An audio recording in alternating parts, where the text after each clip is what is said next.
क्यों diets fail होगी, गंदा बाहर से खाना खाना खराब है, फिर भी क्यों जोमेटो स्विगी सबके प्राइसेस बढ़ रहे हैं। Paytm was never started as a fintech app. It was a value-added services company. अगर आप सुबह बिस्तर से निकलते हैं, अरे यार निकलना है यार, जाना पड़ेगा, तो आप गलत काम कर रहे हैं, गलत प्रोफेशन में, गलत कंपनी है। अपनी कंपनी पे, अपने करियर पे एक बार पुनर्विचार कर लेना भाई साहब। आज आप बताइए, आप आपने जो भी सीखा अपने जीवन में, आप कितना उसको अप्लाई करते हैं जो आपने स्कूल में सीखा। इंडिया में जो एंटरप्रेन्योरशिप की लहर आई है सर, वो इसलिए आई है कि जब हमने पेपर्स में देखने लगे, पहले तो हम देखते थे एक्ट्रेस के फैन थे, हीरोज के फैन थे। अब क्या हुआ, जैसे टाटास की स्टोरी बाहर आती है, अंबानी जी की स्टोरी बाहर आती है, स्टार्टअप्स के बारे में, अरे ये लड़का ने, रितेश अग्रवाल, अरे यंग लड़का, अरे बिलियनियर, अरे शार्क टैंक 200 करोड़ 500 करोड़ 1000 करोड़। तो ये जो ग्लोरियस होने लगा ना कि यार बिजनेस करके भी स्टार बन सकता है। पैसे से लाइफस्टाइल, माइंडसेट में क्या बदलाव आया। आप अपना पैसा फेंक के अपना टाइम बाय कर सकते हैं, आपको किसी और के लिए काम नहीं करना। इसीलिए मैं कहता हूँ पैसा होना बहुत इंपॉर्टेंट है। क्रिएटिविटी खाली पेट नहीं आती।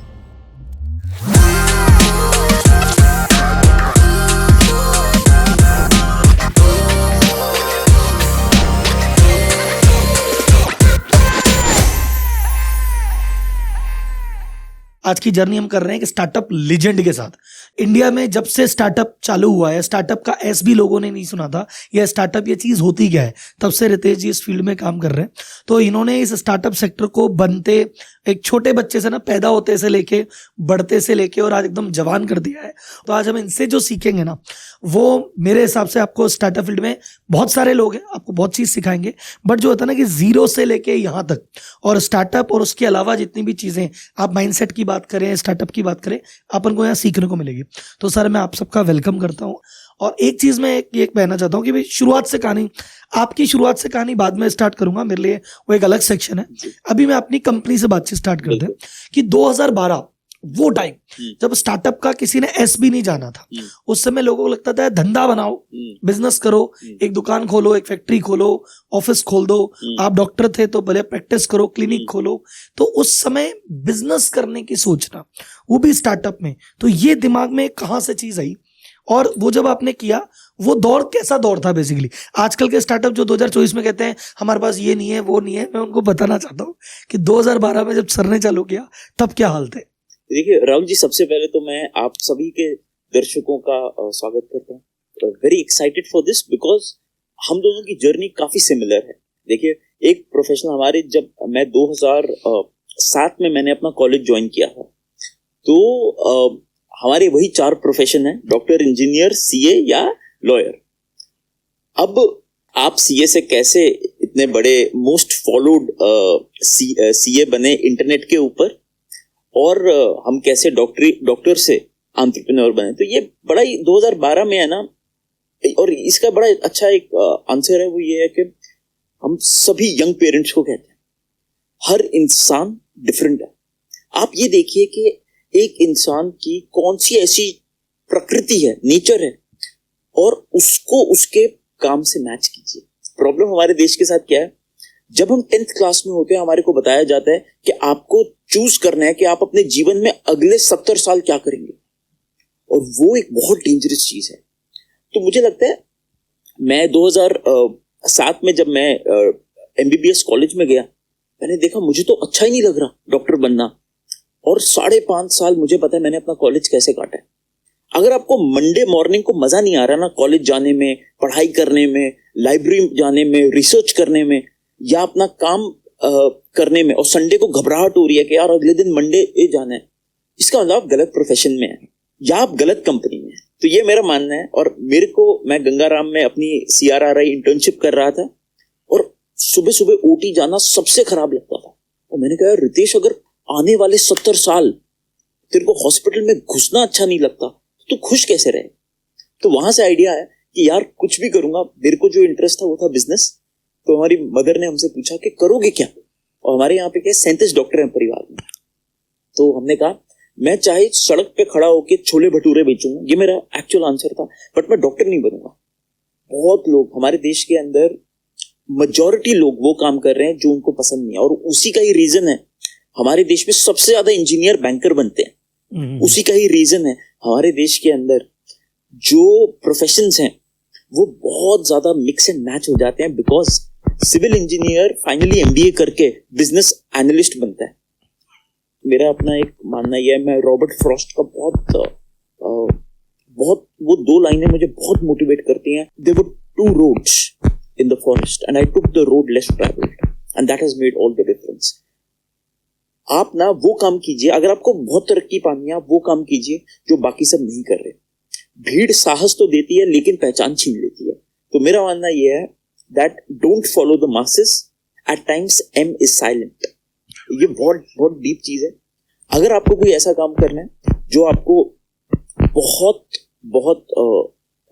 इज्जत दे, बहुत पैसा दे, बहुत वेल्थ दे, उसके लिए आपको कुछ ऐसा करना पड़ेगा जो आपके आसपास के 90% लोग नहीं कर रहे। आज आप क्यों पॉपुलर हैं? बिकॉज आप ये बताइए कौन सीए आज सब कुछ छोड़ के यूट्यूब पे अपना इतनी एनर्जी डाल रहे हैं? देखिए आसान थोड़ी ना है इतना ट्रैवल करना। आज आप जैसे जयपुर से आए हैं, लोग कंफर्टेबल है। Comfort is the biggest drug. लोग कहते हैं अल्कोहल ड्रग्स ये ड्रग है, नहीं, सबसे बड़ा ड्रग है कंफर्ट है। आप कंफर्ट जोन से बाहर निकलेंगे, आप तरक्की पाएंगे। ग्रेट सर, इसमें मैं आप ही का एक वर्ड, मतलब पहली चीज तो अभी तक जो बातचीत है इसमें मैं 2-3 चीजें समराइज ऑडियंस के लिए एक बार करता हूँ। आपने बहुत जबरदस्त बात कही है। कोई भी यूथ हो, चाहे अभी पढ़ाई कर रहा है, चाहे वो ट्रेनिंग कर रहा है, जॉब कर रहा है, इवन बिजनेस भी कर रहा है, अगर भाई साहब आपको संडे को टेंशन हो जाती है कि यार कल सुबह क्या होगा, और अगर सुबह उठ के बाहर, अगर आप सुबह बिस्तर से निकलते हैं, अरे यार निकलना है यार, जाना पड़ेगा, तो आप गलत काम कर रहे हैं, गलत प्रोफेशन में, गलत कंपनी है। अपनी कंपनी पे, अपने करियर पे एक बार पुनर्विचार कर लेना भाई साहब। और अगर आप सुबह उठते हैं एक्साइटेड कि यार बस अब मजा आ गया, अरे संडे कब जाएगा, मंडे कब आएगा, तो आप सही प्रोफेशन में। अब सर आपने एक वर्ड है जो मैंने आपकी जोश टॉक में सुना था, एपीएस, एशियन पेरेंट सिंड्रोम, कि हमारे जो पेरेंट्स है वो कहते हैं यार हमने जो किया वही तुम करो, और वो बेसिकली भले के, देखो ऐसा वो जो चीज ना कि ये 4 प्रोफेशन क्यों है सर, इस पे मैंने कई लोगों से पूछा, खुद भी देखा, ये 4 प्रोफेशन इंडिया में इसलिए रह गए क्योंकि हमारे जो बड़े लोग हैं जब ये छोटे थे इन्होंने देखा यार डॉक्टर की बहुत इज्जत है तो हमारे बेटे को डॉक्टर बना देंगे, और इंजीनियर साहब की बहुत इज्जत है तो बेटे को इंजीनियर बना देंगे। अब ये उस समय 80s 90s में डॉक्टर इंजीनियर इनकी इज्जत देखते, अब 2010 में आके बोल रहे हैं बेटे को वो बना। अब वो बात, ऐसा नहीं कि रेस्पेक्ट नहीं है, वो चीज नहीं है, पर वो बात नहीं रही। अब पहले 4 प्रोफेशन थे, अब 400 हैं, लेकिन वो जो पेरेंट्स है वो रियलाइज नहीं कर पा रहे, तो उनको ये बच्चा रियलाइज कैसे करवा। जैसे आपने कहा कि 37 डॉक्टरों की फैमिली में आपने कहा नहीं करनी डॉक्टरी, छोले कुलचे बेच लेंगे, तो कैसा वहां से रिएक्शन आया, हाउ आपने कैसे उसको डील किया, और एक आम बच्चा जो है वो कैसे क्या करे इस चीज को? तो राहुल जी, मैं ना सबको सबसे पहले एक चीज ये कहूंगा कि पूरी दुनिया में आपको अपने पेरेंट्स से ज्यादा पूरी दुनिया में कोई प्यार नहीं करता। सही। वो चाहे आपका कोई दोस्त हो, चाहे वो आपका कोई चाहने वाला हो, आपके माता पिता से ज्यादा आपको कोई प्यार नहीं कर सकता। सही बात। अब जो मैं बोलने जा रहा हूं वो प्यार की वजह से आपके माता पिता आपका कंफर्ट जोन एक्सपैंड नहीं कर पाते। इसी की वजह से south Asian countries like China and India, इनमें एक तकलीफ क्या है, हम कलकत्ता की एक बिजनेस फैमिली से बात कर रहे थे, वो कहते हैं हम 150 साल से एक ही काम कर रहे हैं। तो जनरली पूछा कि अगर किसी बच्चे का मन हो ये ना करने का तो क्या करें, कहते हम यही करेंगे। तो मैंने कहा क्यों? कहते because we do not want, कहते जो हमने नॉलेज पाई है, एक्सपीरियंस पाया है, वो हम विरासत में आगे देंगे। देखिए 2000 तक ये सब चीजें अच्छी थी, इंटरनेट के जमाने में नॉलेज हो गई है डेमोक्रेटाइज। सही बात। आज जो उनको नॉलेज है ना, वो मेरे को 20 से 25 महीने लगेंगे वो सेम नॉलेज में अपनी पालूंगा। जो उनको 35 से 40 साल लगे, तो जो बॉक्स्ड नॉलेज है वो हो गई है डेमोक्रेटाइज। आज अगर आपको एआई का इंजीनियर बनना है ना, आफ्टर बीइंग अ सीए, आपको महज आप ये लगा लीजिए 6 से 7 महीने लगेंगे, आप इतने फिनोमिनल एआई इंजीनियर बन सकते हैं जो आप सोच ही नहीं सकते। तो शैकल्स ऑफ नॉलेज पूरा का पूरा डेमोक्रेटाइज हो गया इंटरनेट के माध्यम से। उसकी वजह से जो ये 4 प्रोफेशंस पहले थे, उन प्रोफेशंस के ऊपर, और सेकंड क्या है, कंजम्पशन पैटर्न्स पूरी दुनिया में चेंज हो गए हैं। पहले लोगों की क्या प्रॉब्लम्स थी, लोगों की बहुत कम प्रॉब्लम्स होती थी। पहले की प्रॉब्लम्स ये थी, अच्छा खाना मिल जाए, पानी साफ मिल जाए, हेल्थ केयर ठीक मिल जाए।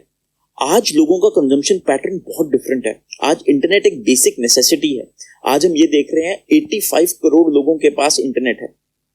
हमारे देश के अंदर हम एवरेज 6.5 घंटे का स्क्रीन टाइम लेते हैं, which is one of the highest. हम cheapest data of the world है। तो आप ये देखिए, इन सब चीजों की वजह से अगर आपको कोई भी फील्ड के अंदर इंफॉर्मेशन चाहिए वो बहुत जल्दी आ जाती है।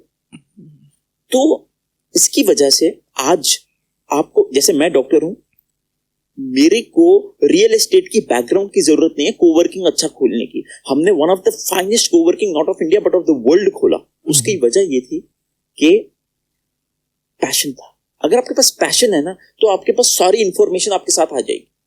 तो मैं सभी को ये कहता हूं, आपका काम और सारे एजुकेशनल इंस्टीट्यूट्स का भी एक काम है, टीचर का भी एक काम है, पेरेंट्स का भी एक काम है। आप ये देखिए कौन सी चीज ऐसी है जिसमें आपका बच्चा है ना उसको बहुत इंटरेस्ट आ रहा है। हम लोग क्या करते हैं एजुकेशन में, मैं एक इंजीनियरिंग कॉलेज गया, यूनिवर्सिटी है, विदाउट नेमिंग द यूनिवर्सिटी, ये मध्य प्रदेश की यूनिवर्सिटी, काफी बड़ी यूनिवर्सिटी है। मैं उनके वाइस चांसलर से मिला तो मैंने उनसे पूछा, मैंने कहा सर आपका तो बहुत अच्छा, कितने बच्चे हैं? कहते हैं कि यहाँ पे है ना 6 से 7 हजार बच्चे पढ़ते हैं। मैंने कहा अमेजिंग, ये तो बहुत। कहते हैं आपको पता है हमारी सबसे बड़ी उपलब्धि क्या है? कहता है आज का आपने अखबार पढ़ा हिंदी वाला? मैंने कहा नहीं। उन्होंने अखबार रखा, कहते हैं पहले पेज पे 100 बच्चों की फोटोएं थी, कहते हैं ये 100 के 100 बच्चे हमने प्लेस करवा दिए, ये हमारी सबसे बड़ी उपलब्धि है। मैंने कहा दैट इज द प्रॉब्लम।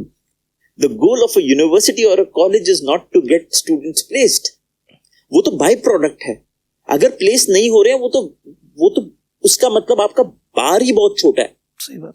आपका बार, और हम लोग ये चीज मानते हैं एजुकेशन का बार ये होना चाहिए, जो आज आपने सीखा कॉलेज में, क्या वो 40 साल के बाद जब आपके टीचर नहीं रहेंगे, क्या वो बात आप 40 साल के बाद यूज कर सकते हैं? आज आप बताइए, आपने जो भी सीखा अपने जीवन में, आप कितना उसको अप्लाई करते हैं जो आपने स्कूल में सीखा? चाहे वो पाइथागोरस थ्योरम हो, चाहे वो इतनी चीजें हमने क्रैप सीखा। मैं आपको बताता हूँ, हम लोग एजुकेशन की बात करते हैं तो हम परमानेंस की बात करते हैं। परमानेंस क्या होती है? सच बोलना, तमीज से बात करना, जो बेसिक चीजें हैं हमें वो, हेल्थ केयर, अपनी हेल्थ का ध्यान रखना, क्या खाना क्या पीना, कैसे बात करना, शिष्टाचार।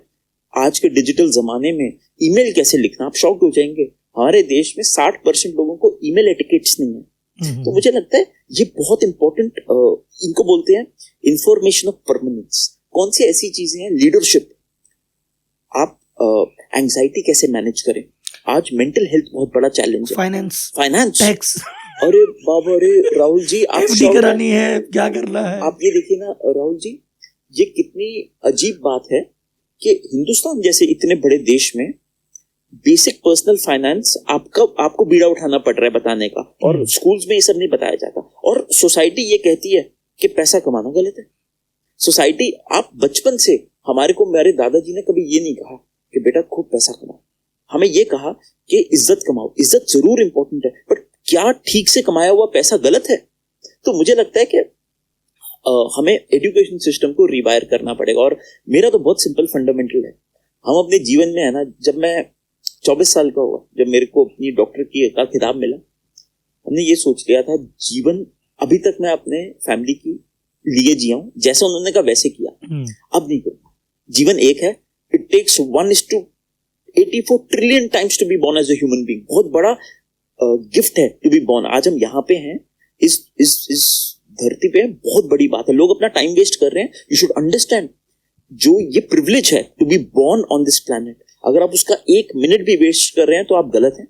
आप वो काम कीजिए दैट। और लोग क्या कहते हैं, लोग पैशन वर्ड को बहुत लूजली यूज करते हैं। Don't worry about passion. आप 3 चीजों का ध्यान रखिए। सबसे पहले, आपके आसपास का काम ये है, आप कौन सी चीज में नेचुरली अच्छे हैं। एग्जाम्पल,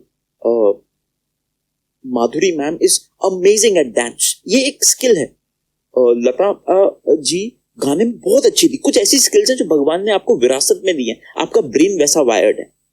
दूसरी चीज, कौन सा ऐसी चीज है जो आपको ऑटोमेटिकली आ जाती है। एग्जाम्पल, मेरी जो सिस्टर है, उसको कोई भी नया गाना भी बता दो, वो डांस एकदम से सीख लेती है। तो ये कुछ ऐसी चीजें होती है। जैसे मैं वैसे डॉक्टर हूं, मेरे को 26 साल पे पता चला I am a phenomenal interior designer, और मेरी कोई पढ़ाई नहीं। कुछ ऐसे प्रोफेशन है जो आपका बहुत इंटरेस्ट होता है जिसमें। और तीसरी चीज है, फॉर व्हाट विल पीपल पे फॉर। अगर आज आपका मन है कि नहीं मेरे को न्यूज़पेपर बनाना है, वो गलत बिजनेस है, उसको मत कीजिएगा चाहे आपका कितना ही पैशन, क्योंकि न्यूज़पेपर खरीदने वाले लोग, वो टाइम उसका कम होता जा रहा है। तो ये तीनों को जब आप मिलाएंगे तब जाके आपका पैशन बने।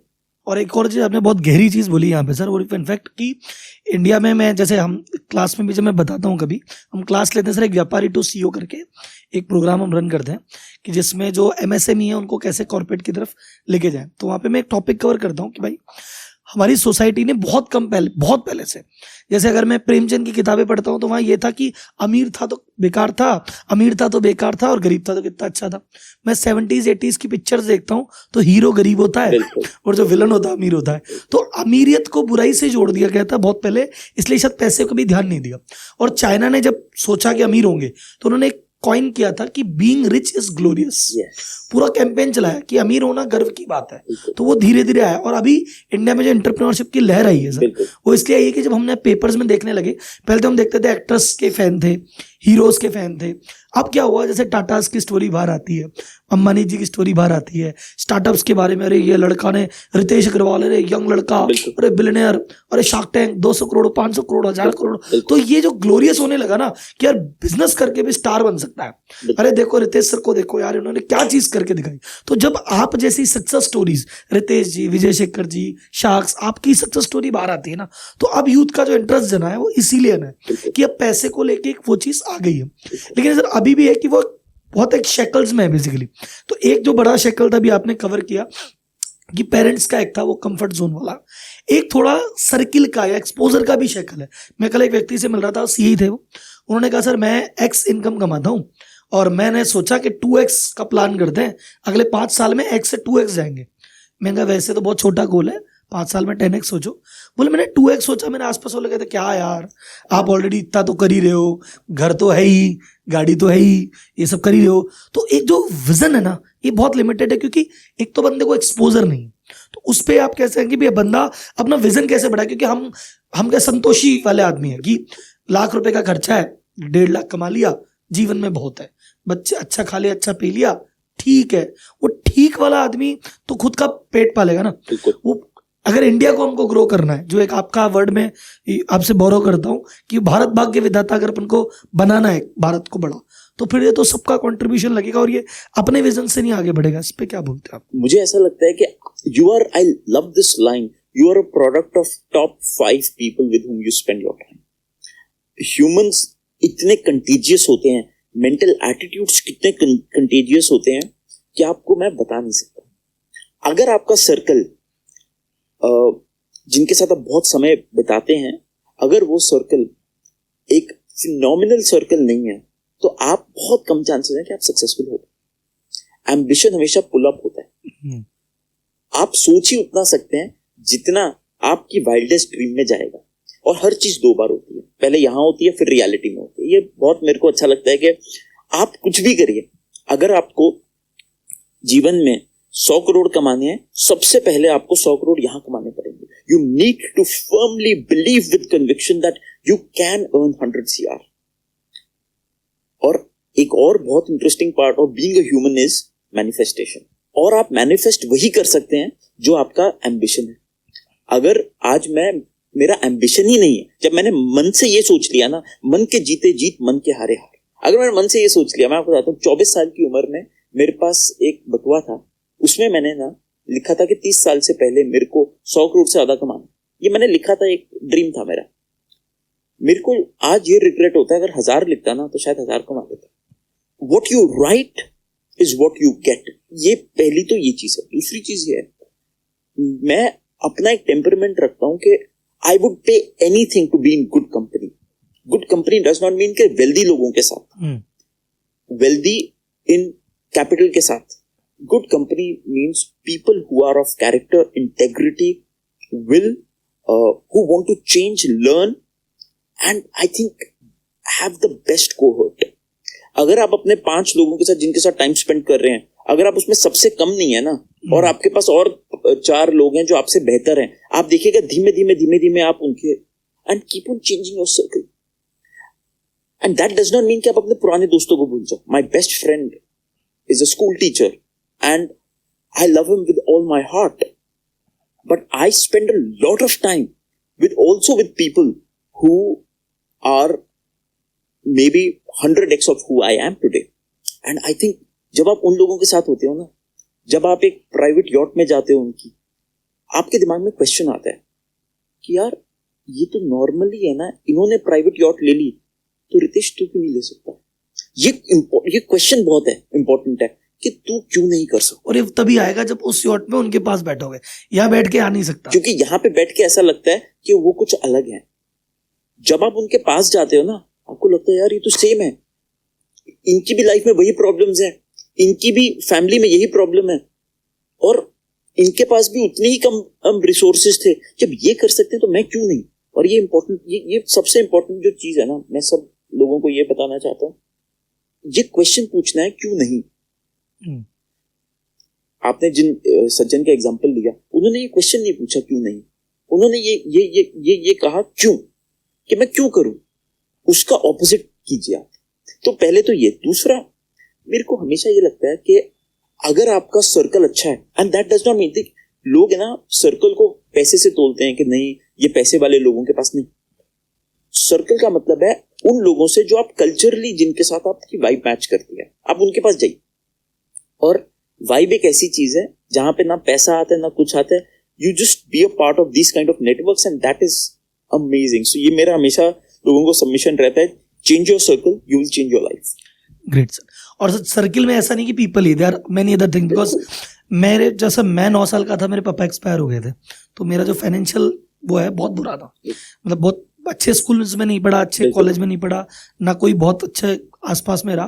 तो मेरा सर्किल जो मैंने बनाया था उस समय फोर्ब्स की किताबें लेके आता था देखने के लिए, कि यार ये फोटो अच्छी लग रही है, फिर वो फोटो अच्छी लगी तो कहानी भी पढ़ ली, फिर चलो मूवी देख रहे हैं तो गोविंदा जीरो से कैसे हीरो बना, फिर हॉलीवुड मूवी देखी है, बॉलीवुड मूवी देखे हैं, तो वहां से थोड़ा सा तो ऐसा लगा कि यार यही सर्किल बन गया। मतलब शायद मेरे को इंस्पिरेशन जो ये कॉर्पोरेट की सूट्स देख के मिली, पॉलिटिक्स में इंटरेस्ट मेरा हाउस ऑफ कार्ड देख के आया, और जो एक आपने बताया ना वाइब वाली बात, अभी मैंने इंडिया टुडे कॉन्क्लेव ज्वाइन किया था, तो वहां पे जो बेस्ट चीज थी, जब मैं वापस निकला मैंने कहा भाई यहाँ पे यार मेरे बगल में ये बहुत बड़ा बिजनेसमैन था, ये नेताजी थे, उनसे मैं मिला।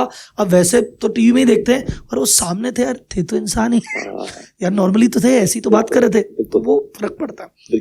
तो सर अभी 2012 से लेके जब सबसे आपने बिजनेस चालू किया और अभी 2024 में स्टार्टअप वर्ल्ड में क्या चेंज आ गया है बड़ा, जो पहले नहीं था अब है? बहुत चेंज आ गया है। मतलब 2012 में मैं अपने MBBS जस्ट खत्म कर रहा था, 2013 में मेरे को डिग्री मिली। 12 साल में सिग्निफिकेंट चेंज आया है। सबसे पहला तो ये, स्टार्टअप उस टाइम पे कुछ भी नहीं था। हमारे देश में 2016 में 495 स्टार्टअप थे। आज हमारे पास 1,25,000 स्टार्टअप हैं, जो DPIIT का नया डेटा आया है। तो सबसे पहला तो ये हो गया, लोग ये क्वेश्चन पूछने लग गए कि क्यों नहीं। और अच्छी बात यह है, दिल्ली, बॉम्बे, बैंगलोर से ही नहीं, टायर 2 सिटीज से, जयपुर, कल मैं सूरत गया था, आप शॉक हो जाएंगे कितना कुछ हो रहा है छोटे शहरों में। तो मुझे लगता है बहुत एस्पिरेशन बन गए हैं। और जिसको आपने बड़ी अच्छी बात बोली, हु डू वी वर्शिप, आप वैसे ही बनना चाहते हैं। हर इंसान, हम जब शादी में हमेशा हम कहते हैं कि ये शिव जी और पार्वती जी का मिलन है, क्योंकि हम चाहते हैं शादी हमारी वैसे ही चले।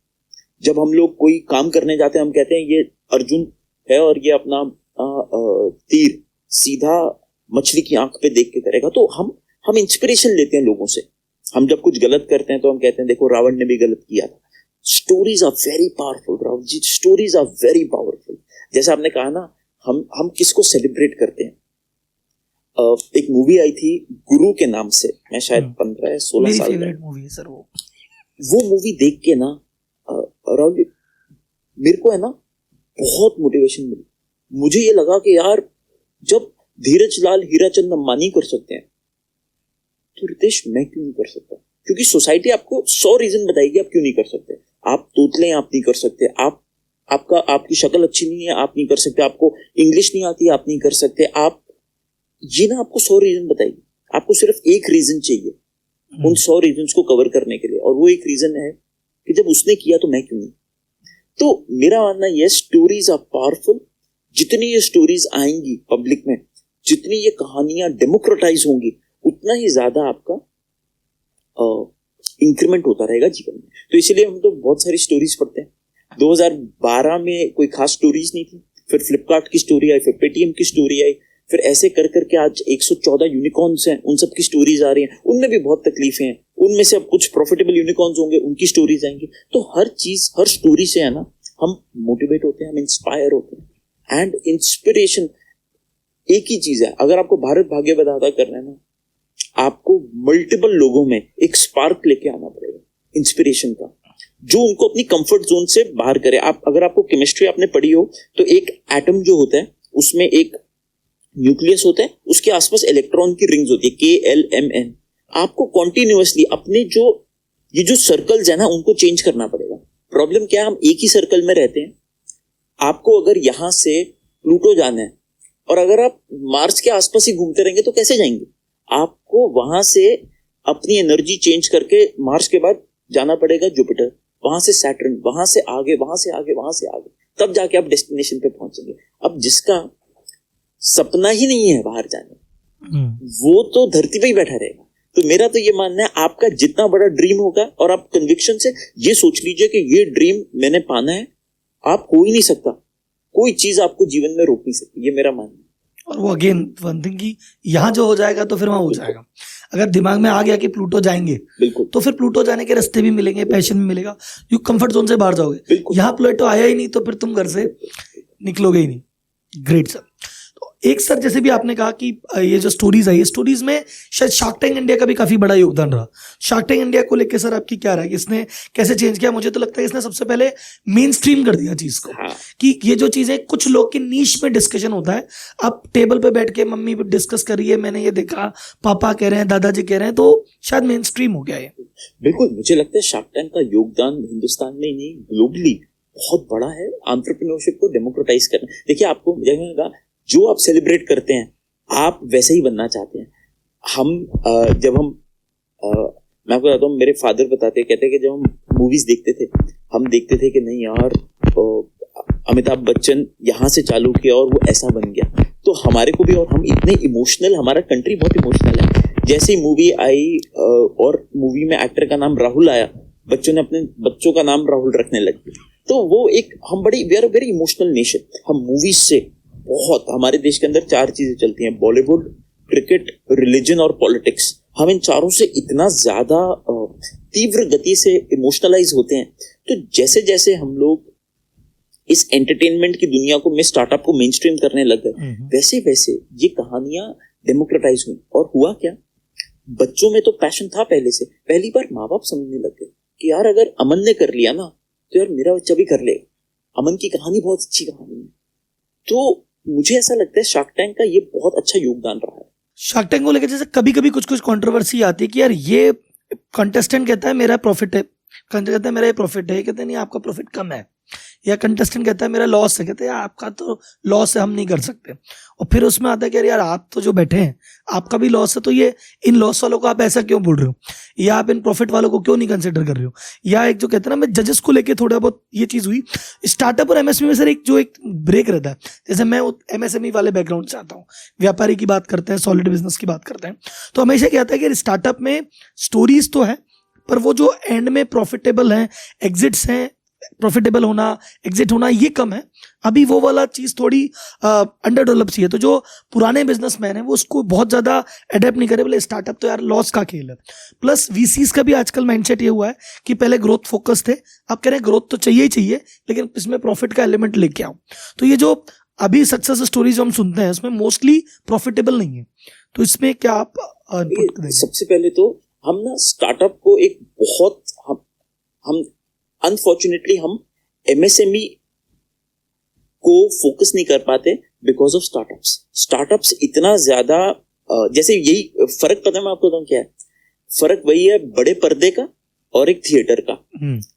बड़े पर्दे पे बॉलीवुड में आप ये देखेंगे बहुत पैसा खर्चा होता है, theatre actors are even better, लेकिन उनके ऊपर कोई फोकस नहीं करता क्योंकि उनके पास डिस्ट्रीब्यूशन नहीं है, क्योंकि उनके पास वो मेन स्ट्रीम मीडिया नहीं है। तो मेरा मानना तो ये है, हमें है ना स्टार्टअप, एमएसएमई, कॉर्पोरेशंस सबको एक बकेट में लेके आना चाहिए जिसको हम बोलते हैं व्यापार। और व्यापार का एक मूल सिद्धांत है, वो है प्रॉफिट। अब देखिए हमारे देश के अंदर 114 यूनिकॉर्न है, उसमें से हार्डली 30 भी प्रॉफिटेबल नहीं है। ये बहुत शर्म की बात है। तो एज अ मैच्योर इकोसिस्टम, देखिए कुछ कंपनीज हैं 5 से 6% कंपनीज ऐसी हैं जो प्लेटफॉर्म कंपनीज हैं, जैसे Amazon था, वो 20 साल तक भी प्रॉफिट ना करे, it makes sense for them because वो एक प्लेटफॉर्म प्ले है। फेसबुक एक प्लेटफॉर्म प्ले है, हमारे देश में मीशो जैसी कंपनीज एक प्लेटफॉर्म प्ले है। यूनिट लेवल पे प्रॉफिटेबल अगर आप नहीं है तो कहीं ना कहीं you are scaling the wrong product market fit. और एमएसएमईज जो बहुत ज्यादा ये स्टार्टअप ऑफ स्टार्टअप्स को चेस करते हैं, वो देखेंगे आने वाले 5 साल में, मेरे अनुमान में जितने ये नॉन प्रॉफिटेबल यूनिकॉर्न्स हैं, इनमें से काफी ज्यादा प्रतिशत फेल हो जाएंगे। और अभी हम देख भी रहे हैं बहुत सारे स्टार्टअप्स को तकलीफ आ रही है। तो मूल सिद्धांत एक है, आप यूनिट लेवल पे प्रॉफिटेबल होइए, आप अपना बिजनेस व्यापारी की तरह चलाइए। टेक्नोलॉजी एक बहुत लोग बज़वर्ड्स की बात करते हैं, बहुत सारे एमएसएमई के उद्योगपतियों को लगता है कि यार हमें टेक्नोलॉजी नहीं आती तो शायद हम अच्छा नहीं कर पाएंगे। सब गलत है। टेक्नोलॉजी एक बेस है, टेक्नोलॉजी तो आपको इंटीग्रेट करना ही पड़ेगा, but that does not mean कि आप स्टार्टअप नहीं है। स्टार्टअप तो आज आप देखिए ना, जब हमारे प्रधानमंत्री कह रहे हैं कि हम एक स्टार्टअप है, बीजेपी को वो एक स्टार्टअप की तरह ले रहे हैं। तो स्टार्टअप का मतलब ये नहीं है कि आप यंग हैं या आप बड़ी बड़ी लार्ज कंपनीज, जो दुनिया की सबसे बड़ी लग्जरी कंपनी है, वो अपने आप को कह रही है, जो शायद 150 साल पुरानी है, वो कह रही है कि हम स्टार्टअप एक सोच है डिफरेंट तरीके से काम करने की, but that does not mean that you have to be loss making. तो ये मेरा मानना है कि स्टार्टअप्स को अपने अंदर देखना पड़ेगा, मीडिया को देखना पड़ेगा, बिकॉज मीडिया की एक छोटी सी गलती है। मीडिया क्या करते हैं, फंड रेज को सेलिब्रेट करती है, उसकी वजह से प्रॉफिटेबल स्टार्टअप्स इतने ज्यादा सेलिब्रेट नहीं हो पाते। अब वो चेंज आया है, तो अब हम देख रहे हैं प्रॉफिटेबल स्टार्टअप्स को बहुत ज्यादा सेलिब्रेशन मिल रही है, लेकिन हमें एमएसएमईज को और कवर करना चाहिए, क्योंकि एमएसएमईज हमारे देश की रीढ़ की हड्डी है। एमएसएमईज हमारे मुल्क को चलाते हैं। हमारे यहाँ पे 11 करोड़ के आसपास लोग हैं जो एमएसएमईज में काम करते हैं। 6.9 करोड़ एमएसएमईज है, मतलब दैट्स अ ह्यूज नंबर, और ये हमारे देश की रीढ़ की हड्डी है। अगर हमने इस पे ध्यान नहीं दिया, इसको मेन स्ट्रीम मीडिया में नहीं लेके आए, तो हम लोग इसी हालत में होंगे कि स्टार्टअप्स हैं, बहुत जल्दी फायर करते हैं, बहुत जल्दी हायर करते हैं। हम क्यों सेलिब्रेट नहीं करते उन एमएसएमईज को जिन्होंने 100 लोगों को नौकरियां दी हुई हैं। जैसा आपने बताया, वो जो कलकत्ता का व्यापार है 150 साल पुराना, वो आदमी जोड़ ही रहा है। पहले 50 थे तो फिर 100 होंगे, तो अब 150 ही है। वो हटा कम रहा है, जोड़ ज्यादा रहा है। और वही मेरी जंग थी सर। हम जो कहते हैं व्यापार टिश्यू में एक बार ये कहता है कि भाई एक स्टार्टअप 22 साल का बच्चा कहेगा मेरे पास एक आइडिया है, तो उसको फंड मिल जाएगा, नेटवर्क मिल जाएगा, हेल्प मिल जाएगी। या वो कहता है कि मेरे पास एक आइडिया है लेकिन अभी उसमें लॉस है, तो भी उसको पैसा मिल जाएगा। एक एमएसएमई कहता है सर मेरी कपड़े की एक दुकान है, प्रॉफिटेबल है, 5 करोड़ का टर्नओवर है, दूसरी दुकान डालनी है, पैसा तो बैंकों की अलग चीजें हैं, सरकारी अलग चीजें हैं, उसको फंडिंग कोई नहीं दे रहा। वो कह रहा है सर मेरा B2B में बहुत बढ़िया काम है, मैं पूरी उसको दे रहा हूं, मैं खुद का ब्रांड बनाना चाहता हूं, उसको कोई हेल्प नहीं कर रहा, उसको कोई सपोर्ट नहीं कर रहा। तो मैं कह रहा हूं जो बंदा प्रॉफिटेबल है, जो ग्रोथ करना चाहता है, उसको लगता है वो थिएटर आर्टिस्ट है, जो कह रहा है कि अरे पर्दे पे जो ये एक्टिंग हो रही है ना, ये तो स्टार किड ऐसी एक्टिंग कर रहा है, इससे बड़ी एक्टिंग मैं कर सकता हूं, पर इसके पीछे तो 100 करोड़ के बजट लग गए, मेरे को कोई 50,000 रुपए नहीं दे रहा। ये वाली चीज हो रही है। लेकिन इसमें एक बहुत बड़ा चेंज आया। आज एमएसएमईज अपने आप को एसएमई आईपीओस पे लिस्ट कर सकते हैं। मैं सभी एमएसएमई व्यापारियों से एक चीज ये कहूंगा, अगर आप एक डिसेंट छोटे व्यापारी भी हैं, इवन 13 करोड़ रुपए की वैल्यूएशन पे भी आप लिस्ट कर सकते हैं। बट द आइडिया इज, आपको अगर पैसा चाहिए, आप जेन्युइनली ये कोशिश कीजिए कि आप एक सस्टेनेबल, जितने लोग, जैसे अभी तक हम लोग यूनिकॉर्न स्टार्टअप्स को सेलिब्रेट कर रहे थे, अब लिस्टिंग को सेलिब्रेट कर रहे हैं। हमारा एक ऐसा देश है जहां पे हार्डली 6,500 कंपनीज लिस्टेड हैं, और आने वाले समय में ये नंबर बहुत बढ़ने वाला है। तो हमारे यहाँ एमएसएमईज के पे बहुत फोकस होने वाला है। मैं एमएसएमईज को एक ही मेरी उनसे गुजारिश रहेगी, वो ये है कि आजकल लिस्टिंग बहुत आसान हो गई है, एक्सप्लोर लिस्टिंग, एंड आप देखेंगे बहुत बड़ी अपॉर्चुनिटी यहाँ पे आने वाली है। सबसे पहले तो क्या है कि आप लिस्टिंग से आपकी कंपनी एकदम स्ट्रक्चर हो जाती है, वो ड्यू डिलिजेंस का प्रोसेस बहुत अच्छा होता है। और दूसरी चीज क्या है, आपको पैसा मिलता है। तीसरी चीज क्या है कि आपको बहुत विजन मिलती है, क्योंकि आप जब लोगों से बात करते हैं, आप एक अलग लेवल के लोगों के साथ उठने बैठने लग जाते हैं। तो मुझे लगता है वो एक बहुत अच्छा चेंज देश में आ रहा है, एंड थैंक्स टू सेबी कि उन्होंने है ना छोटी कंपनीज की लिस्टिंग्स को बहुत आसान कर दिया। सर मैं अभी इसको बहुत क्लोजली ट्रैक करते हैं सर हम इसको। लास्ट 2023 में 180 एसएमई आईपीओ आए, यानी every second day there was an IPO, and 2024 में ये रिकॉर्ड भी टूटेगा।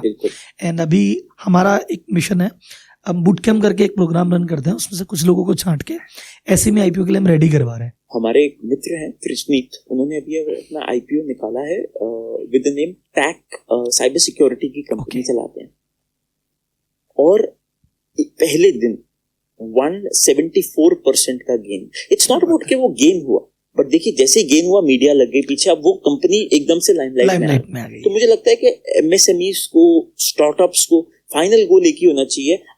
देखिए पब्लिक सब जानती है, पब्लिक सब कुछ ठीक कर देगी। अगर आपकी वैल्यूएशन ज्यादा है तो कम कर देगी, वैल्यूएशन कम है तो ज्यादा कर देगी।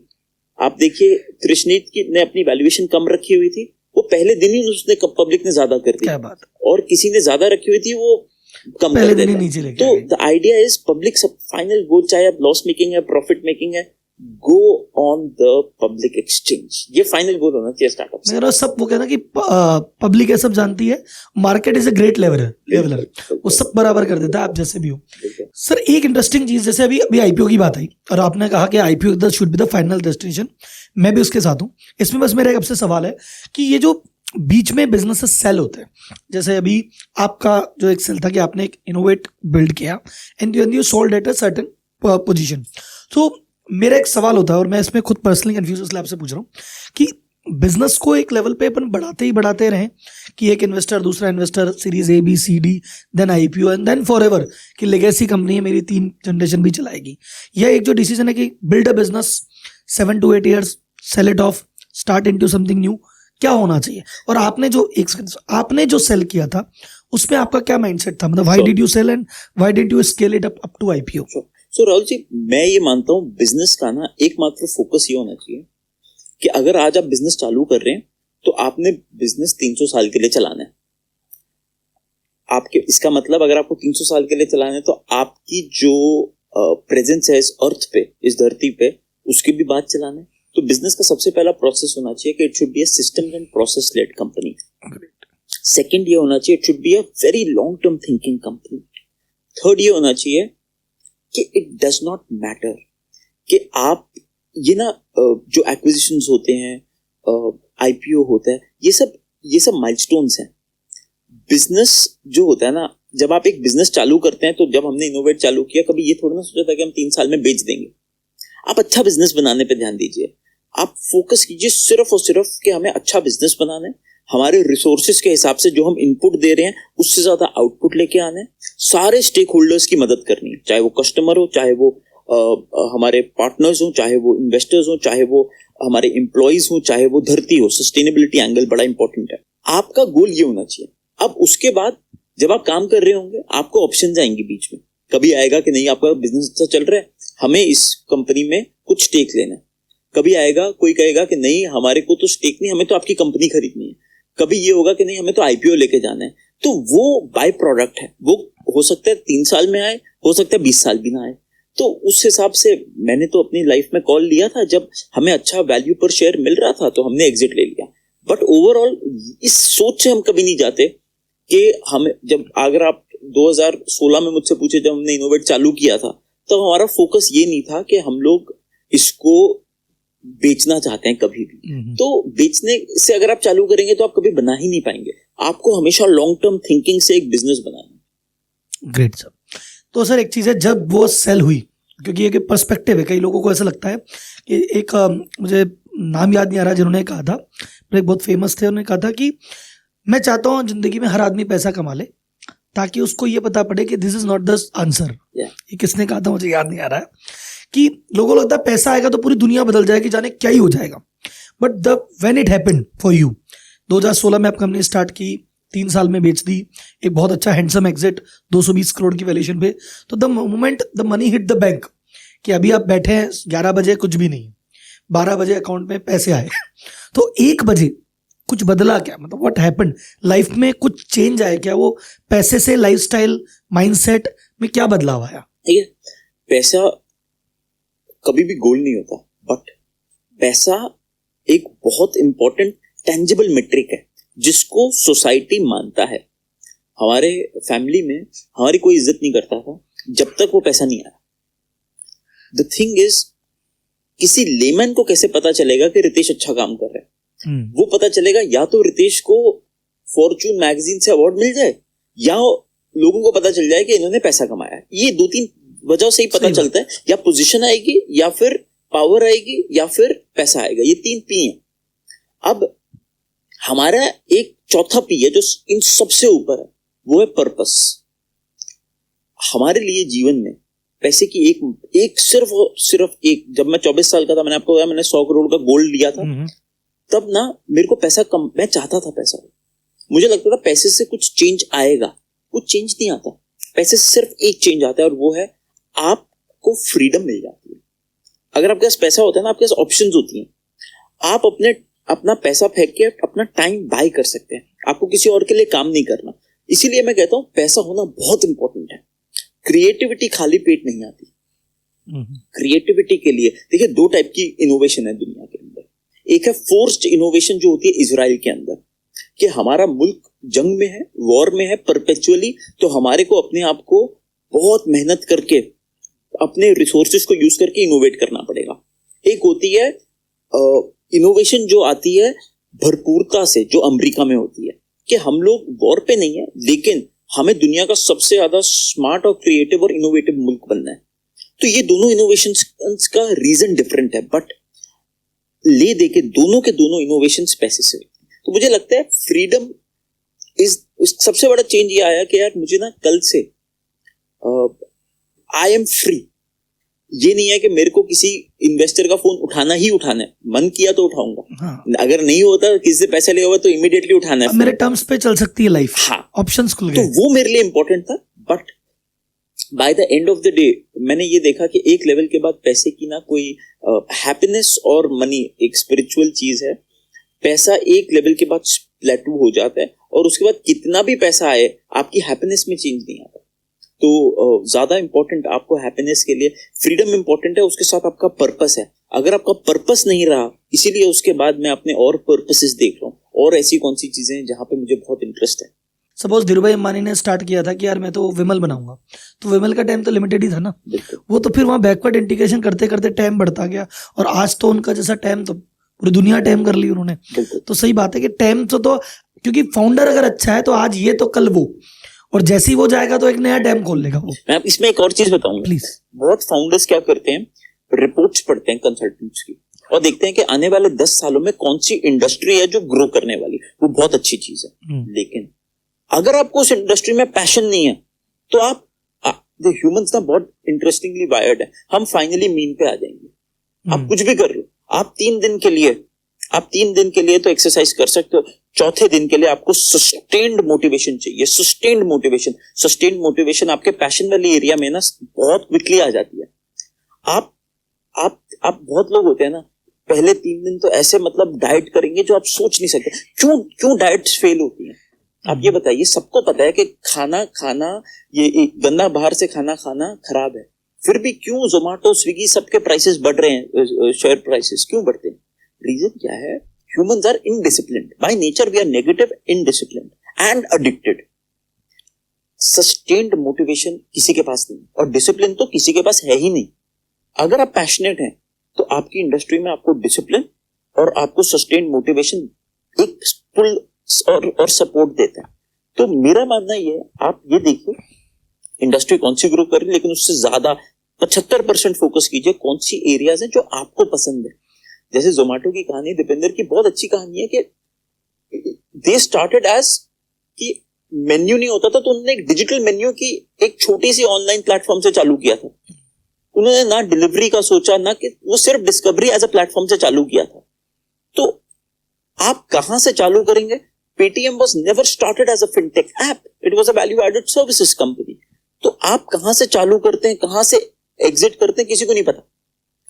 The focus is very clear and that is, आप अपना ये देखिए कि आपको कौन सी चीजें अच्छी लगती हैं और आपके लेवरेजेस क्या हैं। हर इंसान के पास कुछ लेवरेज होता है। किसी के पास है कि यार उसको कोडिंग आती है, ये इंडस्ट्री ग्रो हो रही है, और ये मेरा पैशन है। इन तीनों को आप जोड़ दोगे तो एकदम मैसिव सक्सेस निकलेगा। तो आप अपने लेवरेजेस देखिए, आप मतलब रिसोर्सेज देखिए कौन से हैं, आप ये देखिए कि कौन सी इंडस्ट्रीज ग्रो कर रही है, लेकिन ज्यादा ये किस में आपको इंटरेस्ट है, क्योंकि business is hard, business is very hard. If you are not passionate about it you will quit.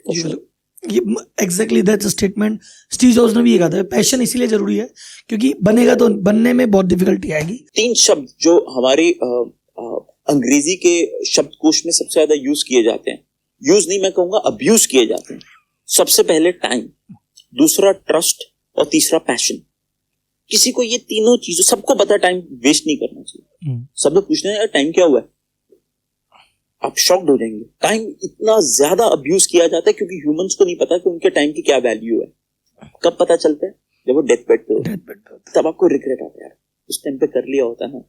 दूसरा ट्रस्ट, हम सब ट्रस्ट बेच रहे हैं. अभी आपने आते ही मुझे कहा कि I am one of the most followed CS in the country. उससे है ना ट्रस्ट बन गया. ट्रस्ट का फॉर्मूला और ये सब तो बाद में डिस्कस करेंगे, बट ट्रस्ट इतना इंपॉर्टेंट है जो आप सोच नहीं सकते बिजनेस में. और तीसरा है पैशन. ये तीनों चीजें है ना, मुझे लगता है कि हम बहुत अब्यूज करते हैं. जिसने ये तीनों समझ ली वो दुनिया जीत गई. एक चीज जो एमएसएमई को, अगर मैं एमएसएमई को बीच में लेके आता हूँ कि एमएसएमई क्या है, चीज चालू कर लेता है. या स्टार्टअप, मान लो कि स्टार्टअप उसने बना लिया कि चलो मैंने एक एमवीपी बना लिया, चीज बन गई, चीज चल गई, 10 जनों की टीम रख ली, अकाउंटेंट आ गया, सेल हो गई, पैसे आ गए, काम हो गया. अब वो 10 जनों की टीम 100 जनों तक कैसे जाए? तो ये बहुत अच्छा सवाल है और यहाँ पे मोस्टली एमएसएमईज है ना मार खाते हैं, क्योंकि ये सवाल डिसिप्लिन से आता है. और मैं आपको बताता हूँ इसका आंसर क्या है. Document repetition. ये 2 शब्द बहुत इंपॉर्टेंट है. Document repetition, document repetition. तो मैं आपको इसका आंसर बताता हूँ. आप अपने बिजनेस में पहले एम्प्लॉय बनिए. जब हमने इनोवेट चालू किया था तो हम रिसेप्शन पे बैठते थे, और आप ना देखिए कौन कौन सी ऐसी चीजें हैं जो रिपीट हो रही हैं आपके बिजनेस में.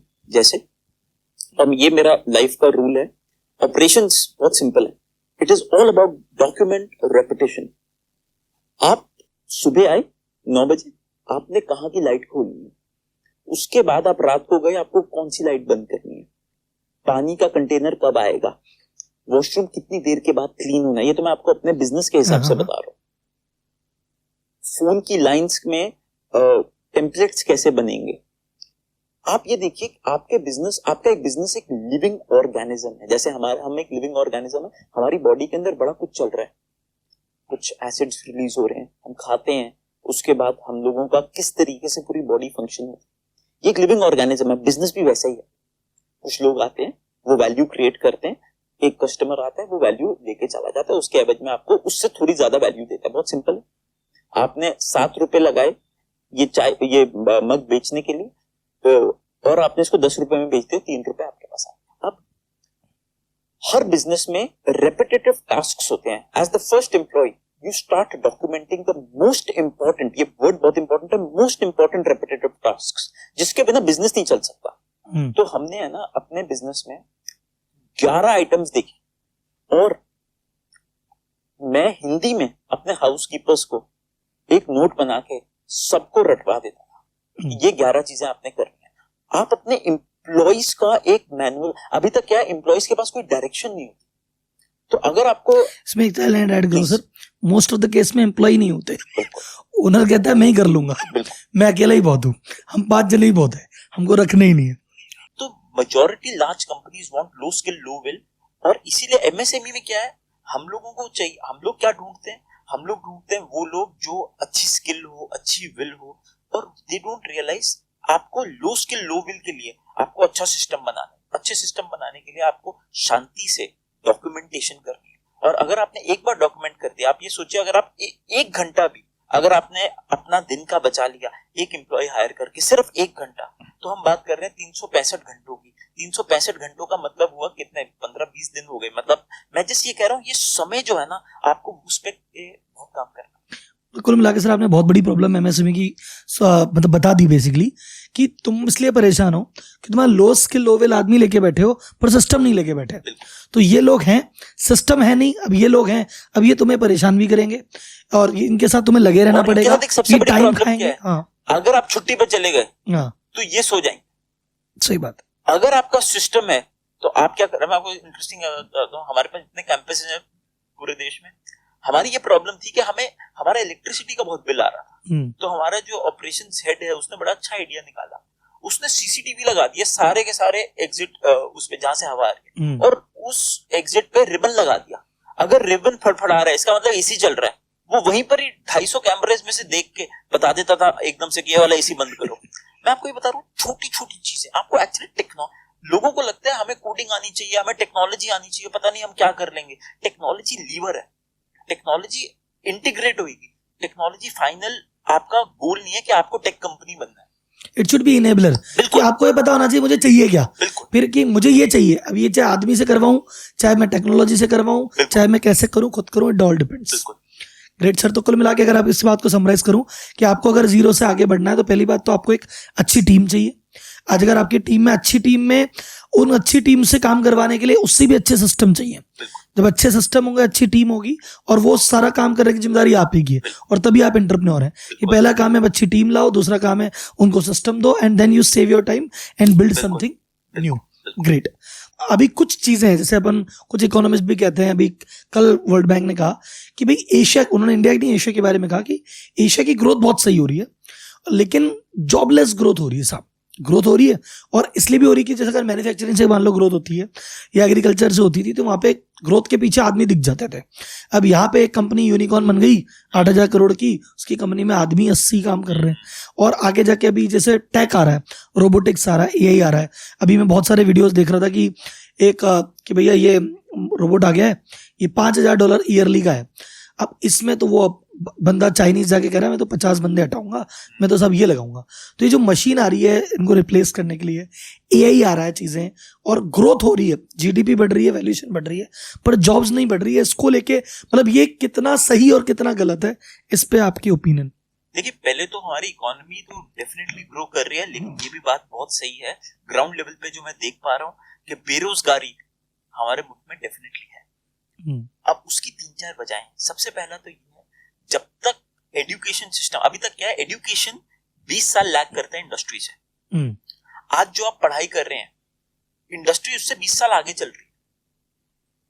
जब तक, और कायदे से उल्टा होना चाहिए, इंडस्ट्री को 20 साल पीछे होना चाहिए और एजुकेशन को 20 साल आगे, क्योंकि जो आज बच्चा पढ़ रहा है वो वर्कफोर्स में 20 साल के बाद आएगा। अब आज क्या हो रहा है, बच्चा आज पढ़ रहा है, इंडस्ट्री 20 साल आ गया, जब वो 20 साल के बाद आ जाए वो 20 साल और आगे, तो यहां से 40 साल का गैप है। उसकी वजह से आज जो हम स्किल्ड बच्चे वर्कफोर्स में निकाल रहे हैं, उनकी नीड बहुत ज्यादा कम। चाहे आप इंजीनियर्स की भी बात करें, एक सर्वे के मुताबिक 15% इंजीनियर मीनियल रिसेप्शनिस्ट की नौकरी करते हैं हमारे देश के अंदर। ये जब तक एजुकेशन फलक्रम लेवल पे, फंडामेंटल लेवल पे नहीं बदलेगा, ये नीचे ही पाएगा। हमें ये देखना पड़ेगा कि, और हमें है ना, स्किल बेस्ड एजुकेशन पे अभी हम काम कर रहे हैं कि ये कब यहां से यहां रखना एक स्किल है।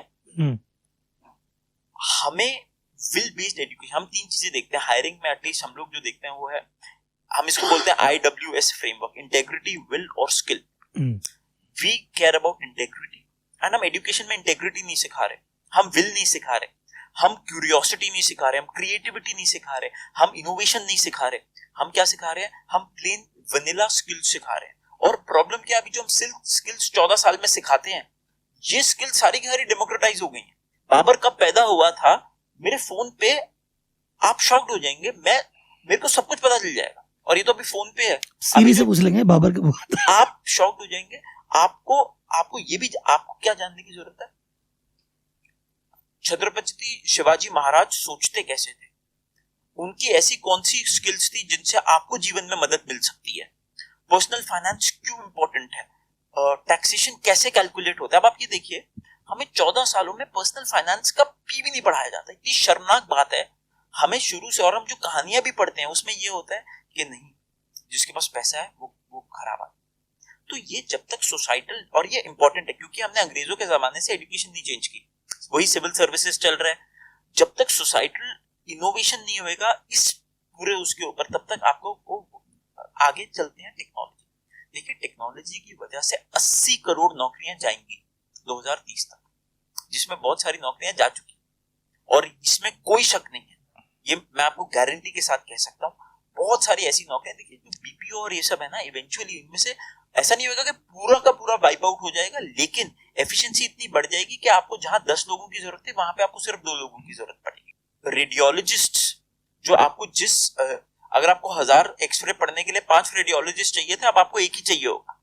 तो एआई के माध्यम से, रोबोट्स के माध्यम से इवन फिजिकल वर्क आसान हो जाएगा। आज आप कोई भी अच्छी असेंबली लाइन जाइए जहां पे गाड़ियां बन रही हैं, वो सारे रोबोटिक असेंबली लाइंस हैं। तो मुझे ऐसा लगता है कि इसका कोई आसान सोल्यूशन नहीं है। इसका एक ही सोल्यूशन है, हम विल बेस्ड बनाएं, हम इंटेग्रिटी बेस्ड बनाएं, जहां पे लोग हर 5 साल में अपने आप को अपस्केल कर पाए।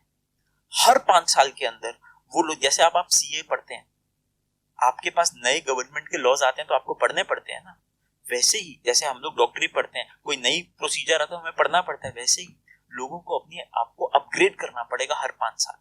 और उसका एक ही तरीका है, education does not need to stop at 22 और 24, it needs to stop with your last breath. And वो स्किल एजुकेशन है, वो तो आपकी साइड बाय साइड चलती रहेगी, बट आपकी इंटेग्रिटी और विल हमें अपने एजुकेशन सिस्टम में डालना है। अच्छा सर, एक चीज है जो भी आपने पैसे को लेके कुछ समय पहले की थी कि पैसे का एक प्लेटू आ जाता है। सपोज मान लो मेरे लिए वो फिगर 100 करोड़ है, जिस दिन 100 करोड़ है शायद मैं भागूंगा, 100 करोड़ के बाद प्लेटू आ गया, आप बैठे हैं, 100 करोड़ आ गए, अब क्या करना है, अब 100 के बाद 1000 आए चाहे 5000, मैं बैठा हूं, लेकिन हैप्पीनेस तो खत्म हो गई। हैप्पीनेस कहां से आती है? अगर मैं बोलूं कि कोई परमानेंट सेंस ऑफ हैप्पीनेस कि यार ये करते रहने से कि आप हमेशा खुश रहोगे, हैप्पी रहोगे, तो उसमें क्या है, अलग अलग के अलग अलग रीजन होते हैं। मुझे कहीं ऐसा लगता है कि स्पिरिचुअलिटी का इसमें थोड़ा सा योगदान होता है। और एक थोड़ा सा, कई लोग क्या कहते हैं कि भाई आजकल थोड़ा वो कल्चर आ गया ना, वोक वाला, तो वो जो ज्यादा समझदार लोग हैं वो स्पिरिचुअलिटी से दूर भागते हैं कि नहीं यार ये तो चीजें हैं। पर मैंने देखा जो रियली सफल लोग हैं वो स्पिरिचुअलिटी को बहुत ज्यादा मानते हैं। इस पे सर आपका क्या एंगल है, how it is connect us with purpose and role in happiness? आज सबसे बड़ा प्रॉब्लम क्या है, आपकी पुरानी कोई गर्लफ्रेंड या बॉयफ्रेंड रहा हो, वो चीप डोपामिन की वजह से आपके 2 मिनट के अंदर इंस्टाग्राम में आपने टाइप किया और एकदम से सामने आ गए, आपने फॉलो किया, तुरंत फॉलो बैक आ गया। किसी ने कहा कि one of the largest causes of divorce in America is because of social media. अब चैलेंज क्या है कि अगर आपको खुश रहना है जीवन में, और final goal is to be happy, आपको 3 चीजें करनी है। सबसे पहला, don't regret your past, learn from the past. अब आप सोचिए, अगर आप गाड़ी चला रहे हैं और आपको, अभी तो हम लोग रिवर्स बहुत कम लेते हैं, शायद पूरी गाड़ी की उसमें 0.0001% हम रिवर्स लेते हैं, आपको गाड़ी ही रिवर्स में चलानी हो पीछे देख के, आप नहीं चला सकते। तो अगर आप गाड़ी रिवर्स में नहीं चला सकते तो आप जीवन में क्यों बार बार पीछे मुड़ के देखें? देखिए, अब किसी को कैंसर होना है तो उसको आज आप उसके लिए क्या कर सकते हो, हम वो करें। कहता the best present in the world is present. दुनिया का सबसे बड़ा तोहफा ये मोमेंट है। जो इंसान इस मोमेंट में रह लिया, जब मैं आपके साथ हूं, मैं नहीं सोचता कुछ, मैं नहीं सोचूंगा कुछ भी, मैं सिर्फ ये सोचूंगा कि यार राहुल जी आए हैं, I need to make the most of it, we need to produce a good show for our viewers, we need to add value, and at the same time हमारा जो काम है, मैं गीता का बहुत हमेशा अपनी टेबल पे गीता रखता हूँ, बड़ी अच्छी इसमें चीज, कर्मण्यवाधिकारस्ते मा फलेषु कदाचन। मुझे ऐसा लगता है कि आप ना आज जो कर्म करोगे उससे आपका फ्यूचर ठीक हो जाएगा। इससे बड़ा आपके लिए हैप्पीनेस नहीं हो सकती। People who stay in the present are always happy. और तीसरी चीज, तो हमने पास्ट की बात की, फ्यूचर की बात की, आपकी happiness is dependent on your positive relationships. आपके जितने पॉजिटिव रिलेशनशिप्स होंगे ना, आपके दोस्त, आपकी फैमिली, आपकी वाइफ, आपके, उतना ही आपकी लाइफ में सेरोटोनिन, हमें है ना डोपामिन नहीं बढ़ाना, हमें सेरोटोनिन बढ़ाने के लिए आपके रिलेशनशिप्स बहुत इंपॉर्टेंट होते हैं। और रिलेशनशिप्स को नर्चर करना अपने आप में एक साइंस है जो लोगों को स्कूल में सिखानी चाहिए। कैसे सच बोलें, कैसे इंटेग्रिटी रखें, कैसे ट्रस्ट बनाएं, कैसे किसी को धोखा ना दें, कैसे कमिट कम करें और डिलीवर ज्यादा करें। ये बड़ी सिंपल चीजें हैं। रिलायबल कैसे बने, ट्रस्टवर्दी कैसे बने। तो मुझे लगता है कि अगर आप ये 3 चीजें कर लेते हैं, यू विल बी हैप्पी। और इसके ऊपर लेयर है, you only have one body. अगर आपकी हेल्थ ठीक नहीं है तो आप खुश तो हो नहीं सकते। तो मुझे लगता है कि अगर आप ये सब करते हैं तो ये सब स्पिरिचुअलिटी से आएगा। आप एंटी फोमो कर लीजिए, Joy of missing out, Jomo, जिसमें है ना आप खुश हैं कि मैं वहां नहीं गया, एंड सेइंग अ नो, जब आपके पास कुछ ना हो आप हर चीज के लिए हाँ बोलिए, जब आपके पास कुछ हो तो आप से no to, I say no to 99% of things, I do not say yes. जब तक कोई मुझे जेन्युइनली नहीं लगता कि यार this can be value addition, I shamelessly say saying no is important for your life. आज की दुनिया में, डिजिटल दुनिया में अगर आप हाँ बोलने लग गए ना, आपके पास मेरे समय ही नहीं हो। खुद के लिए समय निकालना ज्यादा इंपॉर्टेंट है and spirituality helps you in that. Great sir, great. आज के पॉडकास्ट को 2 मैसेजेस के साथ कंक्लूड कर दें। 1 message is to the Indian youth, जो आज की डेट में 20-22 साल का बच्चा बच्ची है और वो कुछ करना चाहता है तो वो क्या करे। सेकंड, अगर मैं कहूँ एक MSME बंदा या एक स्टार्टअप बंदा जो ऑलरेडी बिजनेस में है, तो वो पर्सन जो भी पढ़ रहा है या बिजनेस का कुछ नहीं है वो क्या करे, और एक जो बिजनेस में वो क्या करे, उनके लिए एक मैसेज। यूथ के लिए तो यही मैसेज है, find your passion, find something that moves you, और आप उस पर काम कीजिए। Work really hard, have high integrity, discipline. Startups के लिए एक मैसेज है, डोंट चेज वैल्यूएशंस। सबसे बड़ा चैलेंज इंडियन स्टार्टअप्स में है, they chase valuations. Valuations are bizarre, it does not matter. लोग ना पेपर रिच बनना चाहते हैं, बैंक रिच बनो। आप हो सकता है कि आपकी कंपनी की वैल्यूएशन 1000 करोड़ है, लेकिन आप देखिए मोस्टली सीरीज ई ऑनवर्ड्स स्टार्टअप फाउंडर्स के पास हार्डली 5% अपनी कंपनी का रहता है। इससे अच्छा आप अपनी कंपनी का 80% रखो और 200 करोड़ की कंपनी बनाओ, लेकिन वो कंपनी ऐसी होनी चाहिए जिसमें लिक्विड हो, जिसमें आपके बैंक में पैसा आ सके। MSMEs के लिए ये कहना चाहूंगा, MSMEs ना अपने आप को अंडर कॉन्फिडेंट फील करते हैं। उनको लगता है कि हमारी वर्थ इतनी नहीं है क्योंकि हम मीडिया कवर नहीं करता। कोई आपको क्या कवर करता है, वर्थ तो समय बताएगा। आप खूब मेहनत कीजिए, सीखिए, आपके जैसे जितने पॉडकास्ट हैं उन पे आइए, ज्वाइन कीजिए, से yes to upskilling, upgrading your knowledge. Your knowledge, return on knowledge is the highest in the world. और नॉर्मल जो बिजनेस कर रहे हैं उन सबको एक ही चीज कहूंगा, बिजनेसेस बहुत इस वूका वर्ल्ड में मुश्किल हो गए हैं। टेक्नोलॉजी, मार्केटिंग और फाइनेंस को लेयर बनाइए, SOPIS कीजिए, डॉक्यूमेंट कीजिए अपनी एंटायर प्रोसेस को, अच्छे लोग हायर कीजिए एंड ऐसा बिजनेस बनाओ जो आपके बिना चल सके। आप तभी बिजनेस से एक्चुअली, अगर इनोवेट हमारे बिना नहीं चल पाता, आज तो हम इनोवेट नहीं देखते, फिर भी बिजनेस एक्सपैंड हो रहा है, अभी हमने एरो सिटी में खोला, वो तभी चलेगा जब आप एक ऐसा बिजनेस बनाएंगे जो एक मैनेजमेंट लेयर आपसे ले पाए। बिजनेस का फाइनल गोल फ्रीडम है। फ्रीडम तभी आ पाएगी अगर आप 20 साल के बाद भी अपने बिजनेस में 16 घंटे दे रहे हैं, तो कहीं ना कहीं आप 16 घंटे दे रहे हैं सिर्फ स्ट्रेटजी में, तो वो अलग बात है, लेकिन अगर आप ऑप्स में दे रहे हैं तो कहीं ना कहीं आप गलत जा रहे हैं। Then you are not a businessman even, I would say. You are a self-employed. बिल्कुल, एब्सोल्युटली। तो फिर आप लेबर हैं। लेबर है, वेल पेड लेबर। चलो, थैंक यू सर। इसी के साथ पॉडकास्ट को कंक्लूड करते हैं। It was a great learning with two you. आपसे बहुत ज़्यादा सीखने को मिला, और जो हमारी पूरी ऑडियंस है, स्टार्टअप है, यूथ है, आई होप इससे बहुत कुछ सीखे, इंस्पायर हो और आगे बढ़े। हम तो आपसे बहुत इंस्पायर होते हैं। देखिए, CA से आप जो कर रहे हैं MSME दुनिया के लिए, हमने आपके प्लान सुने, वो बहुत अच्छे हैं। मुझे लगता है आने वाले 10 साल में आप बहुत बड़ी आर्मी खड़ी कर देंगे जो इंडियन GDP को बहुत कॉन्ट्रीब्यूट। बस, थैंक यू सर। आपका आशीर्वाद आपका साथ बना रहे। Thank you.